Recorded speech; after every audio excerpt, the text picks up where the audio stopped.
귀한 찬양 감사합니다.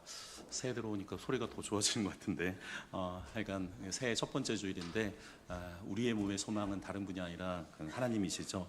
우리 또 귀한 분들 만나게 됐는데 우리 앞에 있는 분들과 또 이렇게 인사하겠습니다. 오늘은 새해 첫 주일이니까 새해 하나님의 복이 가득하길 소망합니다. 외우실 수 있죠? 예, 앞에 있는 분들과 그렇게 인사하겠습니다. 네.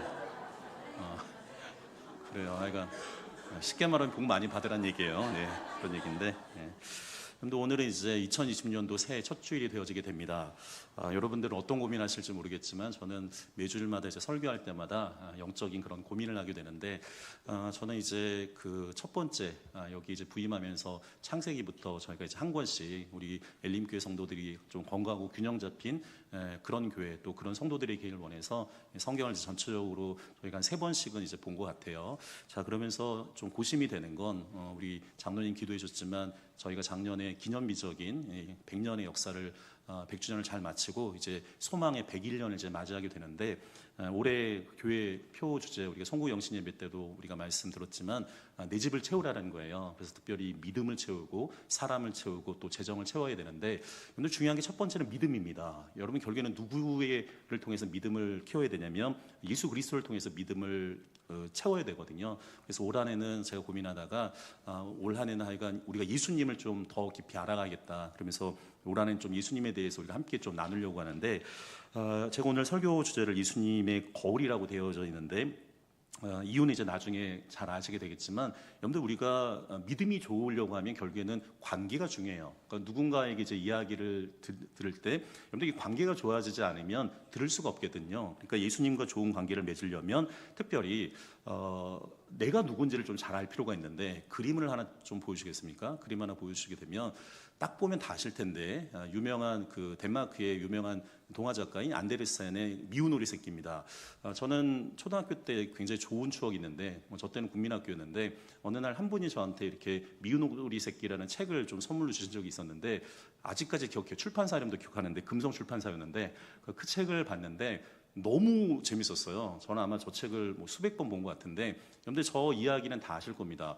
보시게 되면 저기 그 오리 엄마가 있는 거죠. 오리 엄마가 있고 옆에 이제 오리 새끼들이 있고 보시게 되면 한 마리가 이렇게 그 물가에 떨어져 있어요. 떨어져 있는데 이야기의 원래 시작은 분명히 이제 오리알이 있었는데 이 잘못되게 이제 알이 하나 거기 이렇게 들어오게 된 거예요. 들어오게 됐는데 보시게 되면 유난히 그러니까 다른 오리들은 노란 색깔로 다 이쁘게 되어져 있는데 옆에 보면 이게 분명히 그 알에서 태어난 것 같은데 모양은 어때요? 이게 볼품이 없는 거예요. 그래서 이름을 갖다가 이제 그 동화책 이름처럼 미운 오리 새끼라고 이제 짓게 되는데 이게 지금 여러분 이게 누구에게 이렇게 무시당하는 거 굉장히 쉽지 않잖아요. 근데 이게 이 본인들의 이제 형제였던 오리들뿐만 아니라 농장 동민들한테 야 너는 왜 이렇게 다른 오리들과는 다르게 믿게 생겼니? 그러면서 이게 멸시와 괴로움을 받게 되죠. 그러니까 그러다 보니까 이게 도저히 이제 견디지 못해서 이 오리가 가출하게 되는데 근데 집 나가면 무슨 고생이라고 하는데 이게 이 집을 떠나갖고 이제 홀로 떠도는 거예요. 그러면서 이제 제가 어린 마음에 그 책을 읽을 때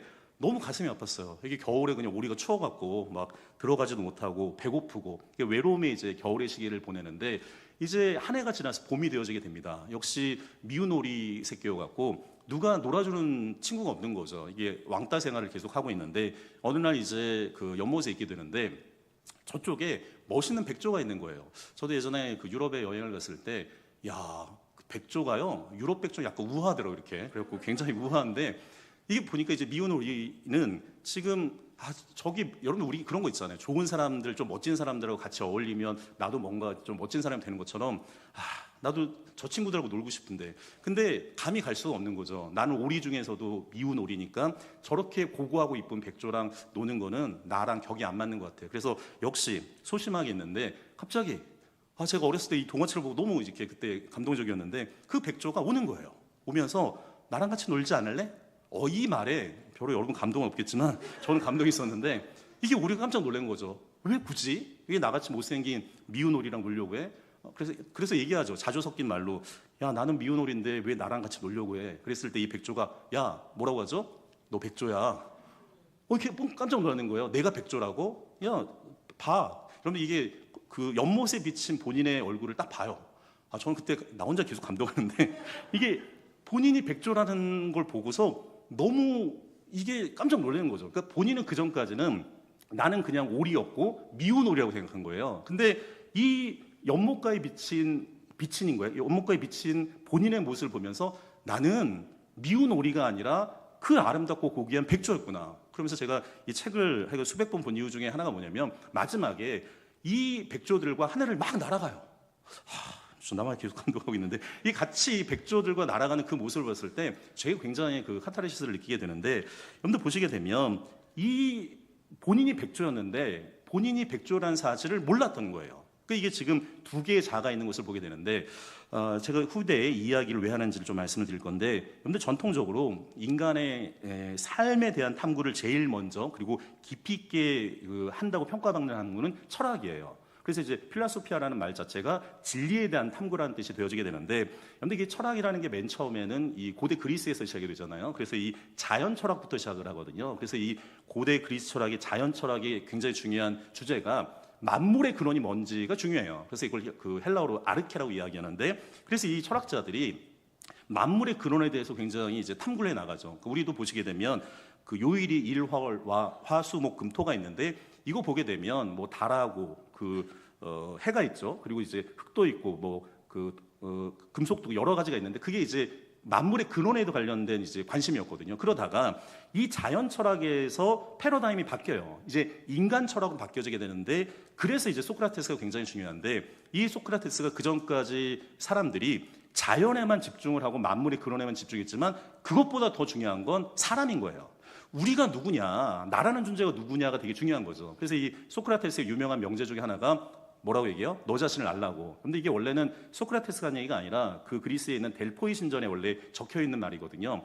너 자신을 알아야 된다는 거예요. 그 말은 다른 말로 이야기하면 내가 누군지를 알아야 되는 거죠. 과연 나는 누굴까? 그래서 여러분들 이 인간에 대해서, 인간을 보통 만물의 영장이라고도 이야기하고 보통 호모사피엔스라고 해서 생각하는 존재라고 이야기하는데, 보시게 되면 인간과 비슷한 동물이 있습니다. 그게 보통 오랑우탄이나 이제 침팬치 같이 되어지는데, 이걸 이제 유인원이라고 하거든요. 근데 놀라운 건 이 과학이 발달하면서 인간과 이 침팬치, 특별히 이제 유인원과 유전자를 조사해봤는데 98에서 99%가 거의 같아요. 굉장히 놀라운 일인데, 왜냐면 이제 생활하는 모습도 이게 사람처럼 가족을 이루게 되고 먹이를 위해서 간단한 도구도 사용하게 되는데, 그림을 하나 좀 보여주시면 좋겠는데, 그림 보여주시게 되면 보면 이제 제인 구달이라는 굉장히 유명한 분이 있습니다. 이분이 작년에 이제 별세하셨는데 91세로 이제 돌아가셨는데, 이분은 영국의 동물 행동학자예요. 그래서 이제 나중에 환경 운동가로 굉장히 세계적으로 이름을 떨친 분인데, 저분 보시게 되면 옆에 침팬치가 있는데, 그러니까 저분의 별명이 침팬치 어머니라고 불려지는 분인데, 그림 내려주셔도 좋고, 한평생 이제 침팬치를 연구하게 되는데, 이 굉장히 중요한 연구 결과가 하나가 있어요. 그러니까 이 제인 구달이라는 이 동물학자가 침팬치를 계속 연구하다가, 이 침팬치가 흰개미가 있어요. 흰개미 굴이 있는데 거기에다가 이 꺾은 나뭇가지를 집어넣는 거예요. 집어넣었더니 지금 어떻게 되냐면 거기에 이제 흰개미들이 막 이렇게 올라타는 거죠. 그랬다가 이 나뭇가지를 이렇게 달라붙은 걸 이렇게 해갖고 그 흰개미를 먹는 걸 발견하는데, 여러분들 제가 이 얘기하면 그게 뭐 별다른 얘기인가 이렇게 생각할 수 있지만, 이 굉장히 중요한 실험 결과거든요. 그 네이처라는 굉장히 유명한 과학 잡지에 이 제인 구달이 이 논문을 쓰게 되는데, 이 사람들은 그 전까지 그냥 동물은 이렇게 하지 않는다고 생각해요. 그러니까 이 발견이 왜 중요하냐면, 지금까지는 인간만이 도구를 사용한다고 이제 믿어왔는데, 야, 이게 지금 침팬치도 도구를 사용할 수 있구나. 그러면서 이제 동물 행동학이 굉장히 패러다임이 바뀌어진 놀라운 사건이 되어지게 되는데, 자, 그러면서 놀라운 사건이 벌어지죠. 근데 이게 조금 더 깊이 있게 생각해 보면, 인간과 99% 유전자를 공유하고 있지만 그렇다고 해서 이 유니온을 인간이라고 하지 않아요. 왜 그러냐면, 인간은 인간 나름대로의 고유한 활동이 있기 때문에 특별히 구별되어지게 되는데, 그게 세 가지인데 제가 자막 좀 부탁드렸는데, 첫 번째는 뭐냐면 학문을 통한 진리 탐구는 이게 차이가 있는 거죠. 그리고 두 번째는 종교를 통한 존재 의미 탐색을 하게 되고, 세 번째는 예술을 통한 아름다움을 추구하게 되는데, 여러분들 이거는 유인원과 동물의 큰 차이점 중에 하나가 돼요. 근데 여러분들 이 세 가지 활동에 공통적인 이유가 있는데, 그러니까 이 이유는 뭐냐면 바로 나는 누구인가를 알기 위한 중요한 활동이라는 거예요. 특별히 첫 번째 학문은 여러분들 이게 이성이라는, 학문을 쓸 때 가장 중요한 게 이성인데, 인간과 자연을 체계적으로 경험적으로 연구함을 통해서 이거는 나를 찾아가는 활동이 되어지게 되고, 종교는 여러분 이게 종자가 으뜸종이라고도 하고 마루종자라고 하는데 이게 마름이라는 게 으뜸이라는 뜻이거든요. 그래서 이 종교가 자신의 어떤 유약함과 무약함을 인식하는 인간의 어떤 궁극적인 존재를 통해서 나를 찾아가는 역시 활동이에요. 그리고 예술이라고 이야기하는 건 우리가 인간의 감정들이 있잖아요. 그러니까 뭐 희노애락 같은 이제 그런 감정들이 있는데 이 감정들을 진솔하고 아름답게 표현함을 통해서 나의 존재를 확인하는 활동이 이제 예술인 거죠. 근데 제가 이 이야기를 하는 이유가 있어요. 근데 기독교는 지금 우리 모습이 참된 모습이 아니라는 그 명제에서 출발해요. 이게 무슨 얘기냐면 우리의 참 모습은 이 신학적으로 이걸 이마고데이라고 하는데 하나님의 형상대로 지음받은 고귀한 존재예요. 근데 우리가 죄를 지은 거죠. 그래서 이 죄의 문제가 해결되어져야 되는데 특별히 예수 그리스도가 이 십자가의 못 박힘을 통해서 우리가 새롭게 되는 거죠. 아까 장로님도 그런 기도했지만 이전 것은 지나갔으니 보라 새 것이 됐다고 이야기해요. 근데 이게 굉장히 기독교에서 중요한 전제가 되는데 여러분들 우리가 그냥 그대로 있는 삶이 아니라 예수를 만나야지 진정한 나를 찾을 수 있다는 거예요. 사랑하는 엘미 성도 여러분, 올 한해 우리가 진정한 나를 위해서 예수를 만나기를 간절히 축원드립니다. 그러기 위해서는 우리가 지금 두 개의 나가 있다는 것을 좀 알 필요가 있는데, 그런데 이게 나라고 알고 있는 나가 있고 참 나가 있어요. 그런데 우리가 그런 얘기 하잖아요. 내 마음 나도 몰라. 뭐 이런 말을 하게 되는데, 근데 그 말에는 어떤 뜻이 있냐면 내 마음도 있고 그리고 그 마음을 모르는 또 다른 나도 있다는 거예요.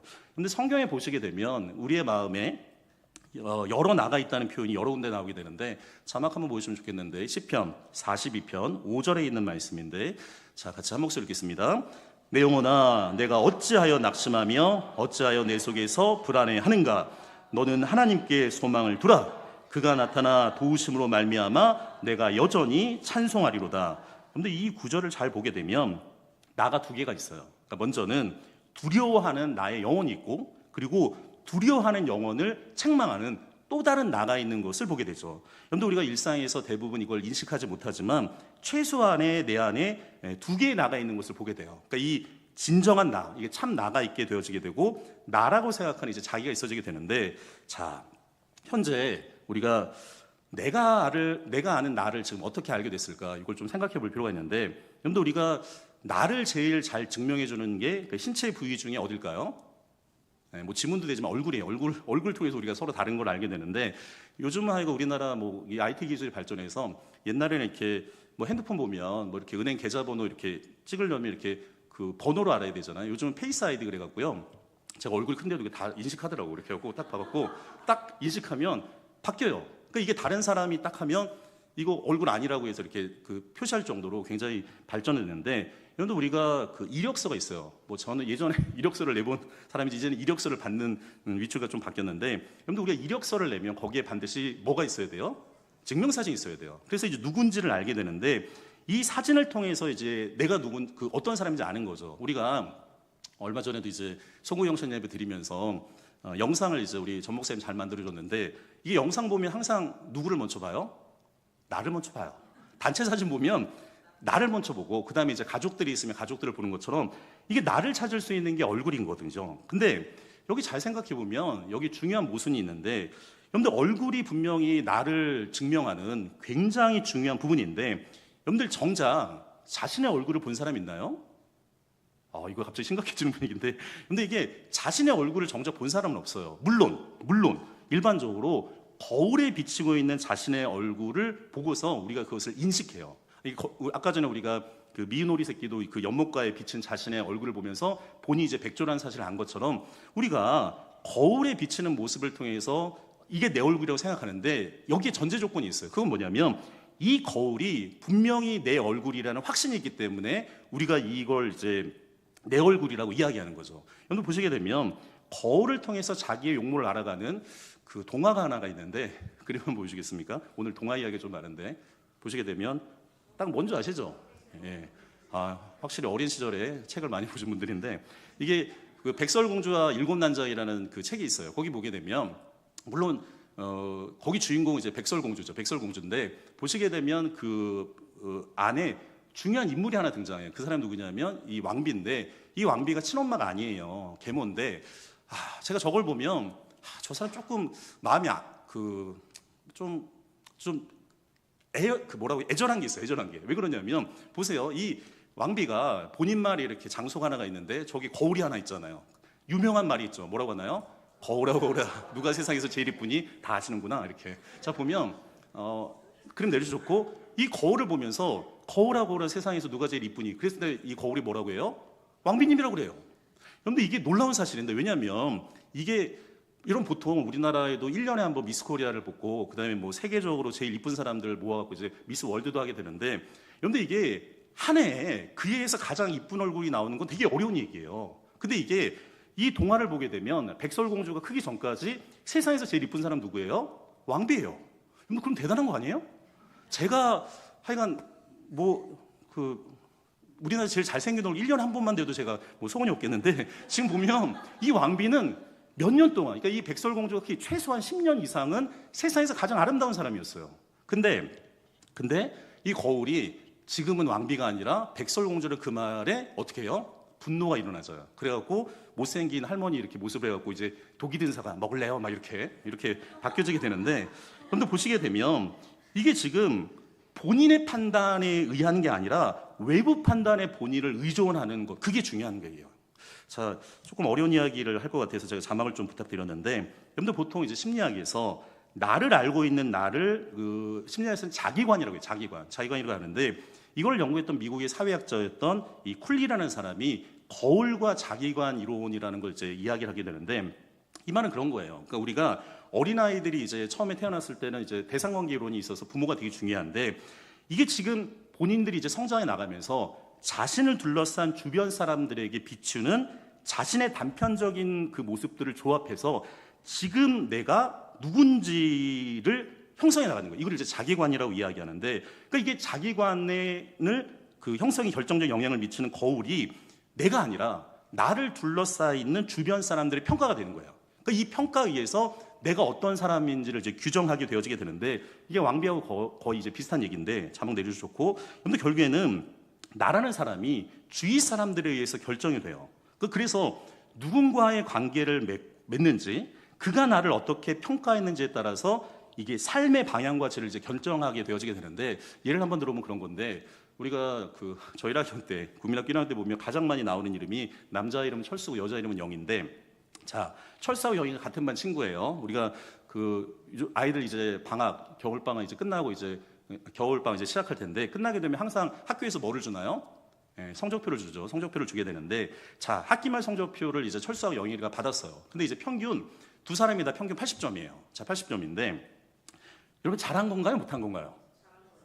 서로 이제 평가가 이제 갈리게 되는데, 똑같은 얘기인 거예요. 이 철수 엄마는 최소한 90점, 그러니까 이게 90점 이상이 대학에서는 A가 되니까 90점 이상 맞아야지 성공한 거라고 생각해요. 자, 그래서 아이한테 그렇게 얘기하죠. 90점이 기준인데 80점 나오니까, 야, 더 열심히 해야지. 너 노력 안 한 거 아니야? 이제 그렇게 얘기하죠. 다음에 또 80점 나오면 또 그런 얘기를 할 거예요. 자, 그러다 보면 꾸중들은 이 철수는 어떤 생각하냐면, 야, 나는 노력하지 않은 사람이구나, 이렇게 느낄 수 있어요.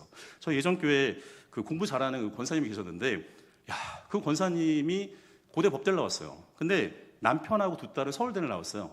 이게 지금 4명인데 3명은 서울대고 1명 고대인데, 법대인데도 불구하고 나는 고대 나왔다고. 그런데 이게 평가 기준이 다른 거죠. 근데 보세요, 대조적으로 영희 엄마는 아이가 이제 80점을 맞아왔는데도, 야, 70점 맞아도 괜찮아. 그리고 공부를 잘해야 잘 사는 거가 아니라고 생각해요. 그래서 영희한테 뭐라고 하냐면, 아이고 우리 딸 잘했네.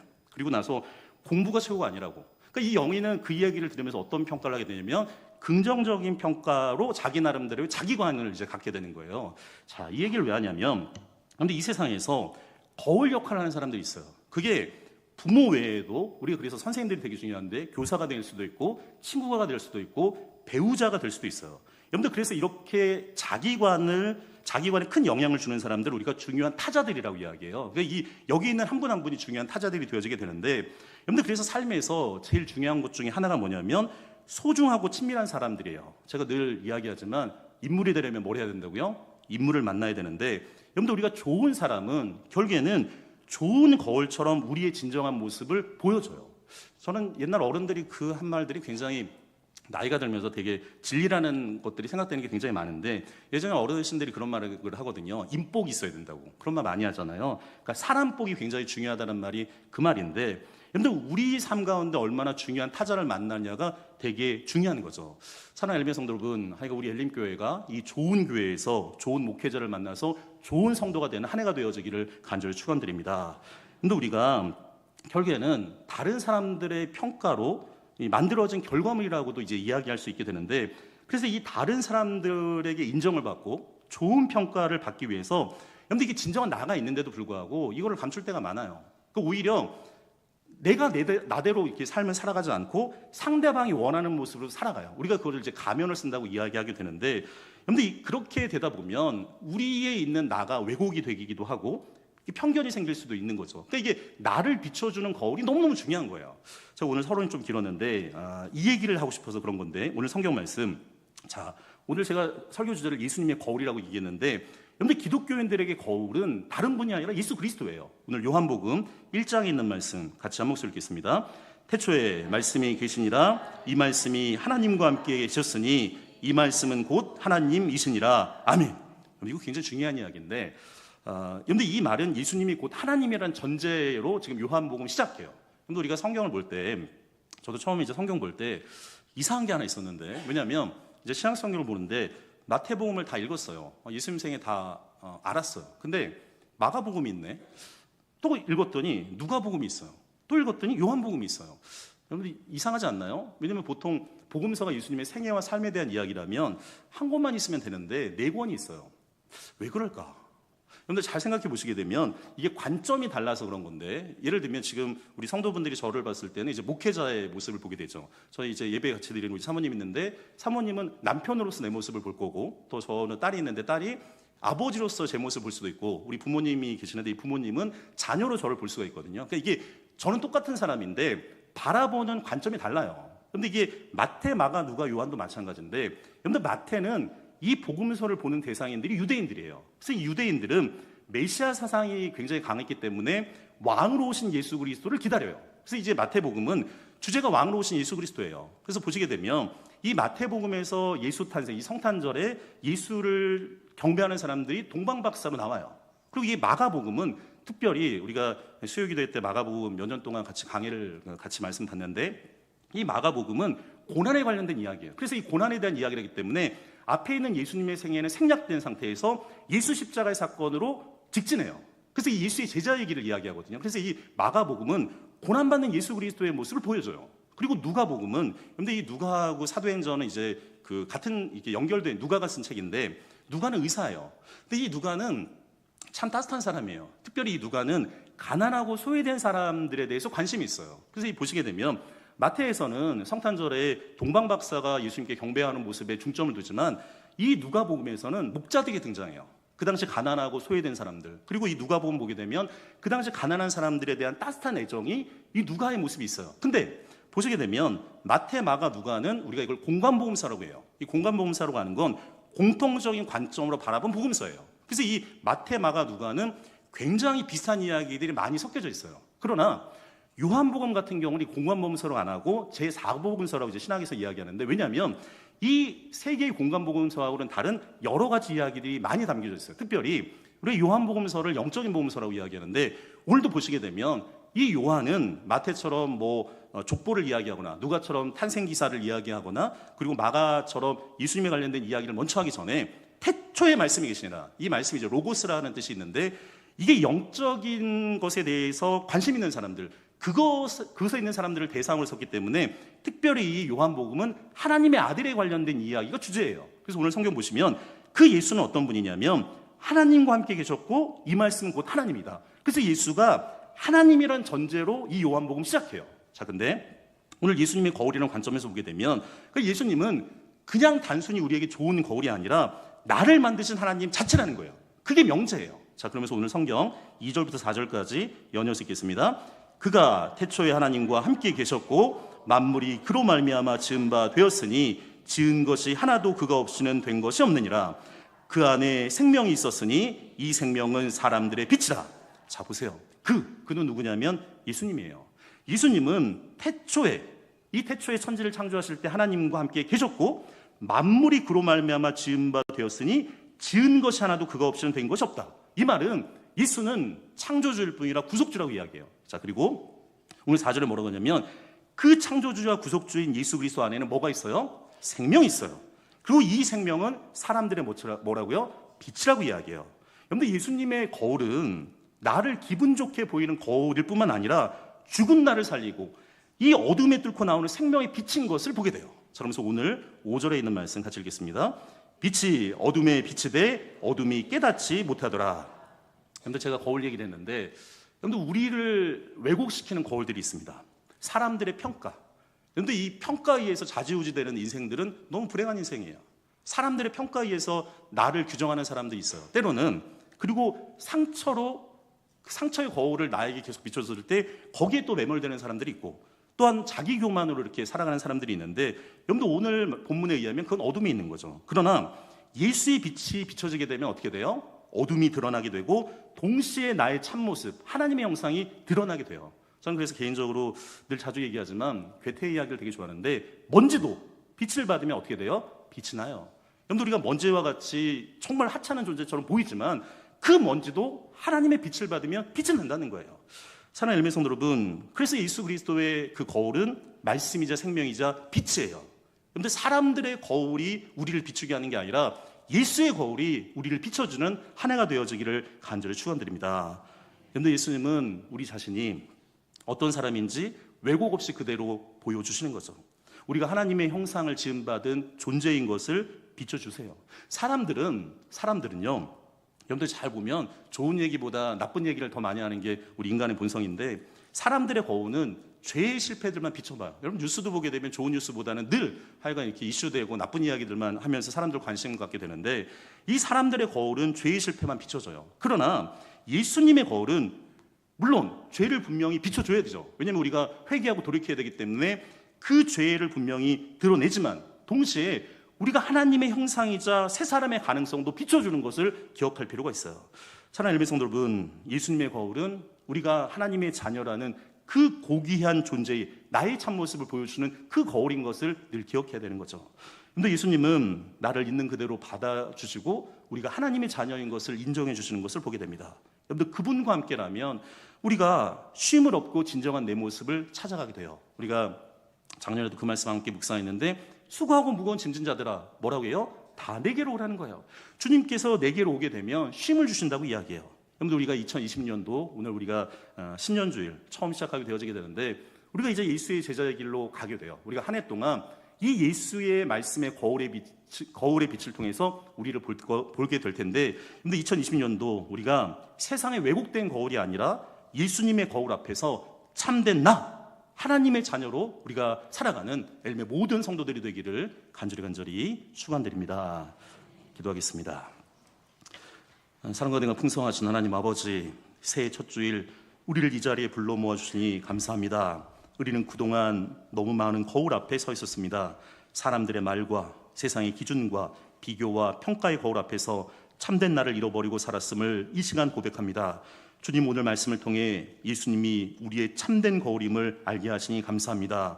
그 예수님의 거울 속에서 우리는 정죄받은 죄인이 아니라 하나님의 형상대로 지음받은 존귀한 존재임을 보게 하시니 감사합니다. 주님, 이제 사람의 시선이 아니라 주님의 시선으로 나 자신을 바라보는 올 한 해가 될 수 있도록 인도하여 주옵소서. 세상의 소리가 아니라 말씀인 예수님의 음성으로 나를 정의하게 하여 주옵소서.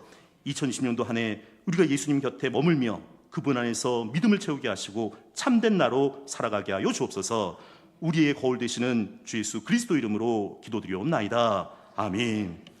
이제는 우리의 참된 거울이 되는 말씀이신 예수 그리스도의 그 크신 은혜와 우리를 하나님의 형상대로 지으시고 끝까지 포기하지 않으시는 하나님의 크신 사랑하심과 사람의 기준이 아닌 하늘의 진리로 우리를 이끄시는 성령 하나님의 감화 감동 교통 역사하심이 새해 첫 주일 예수님의 거울 앞에 서기를 결단하는 모든 성도들의 삶 위에 이제부터 영원토록 함께 있기를 간절히 축원드리옵나이다. 아멘.